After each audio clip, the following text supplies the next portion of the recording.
Okay, today we're going to talk about adding grease to the steering box in a 1966 Mustang.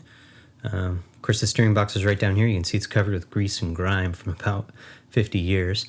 Now, the cover of the steering box has 3 bolts on it, half-inch bolts, and then that's the plug to add grease in the bottom right there. We're going to remove that plug and that top bolt.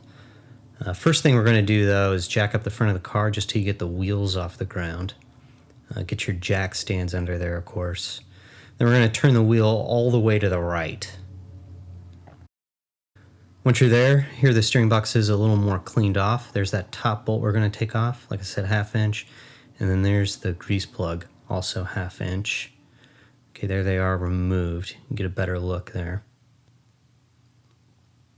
Now, I think the Ford manual says to use NLGI grease number 1. The grease is pretty hard to find, so here I'm using number 2. It's just basic high-temp red grease. And this seems to be the most common thing used in these steering boxes, and I think it's going to work pretty good. Okay, the filler tube on my grease gun fits right in that plug once you have it removed. It's in there fairly snug. There's no zert or anything. And then you just start cranking away. And my steering box was probably empty. It took 50 to 60 pumps on this.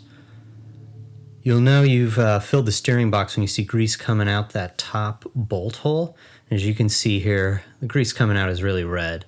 So I don't think I was pushing any old grease out, and the steering box was just empty. Once that happens, get that bolt back in and the grease plug back in. Turn the wheel all the way back to the left. And then take the filler plug and bolt back out and fill it back up till it comes out again. It took 10 to 12 pumps for me. You put the plug and the bolt back in, you're basically done. Like I said, both those are half-inch. I was able to reach them pretty easily with 2 extensions on a ratchet. And you just tighten them down snug. Don't really need to gorilla those down. And then you drop the car back down and you're basically done. This is something I think I should have done a long time ago. I think I was running without much grease in that steering box for years. I don't think it really tightened the steering up any, but it does feel a bit more smooth. And it's gotta help that there was no grease in there just for the longevity of the box. I think this is a good idea. If you want to hear about any other projects on my '66 Mustang, let me know in the comments below. I hope this was helpful.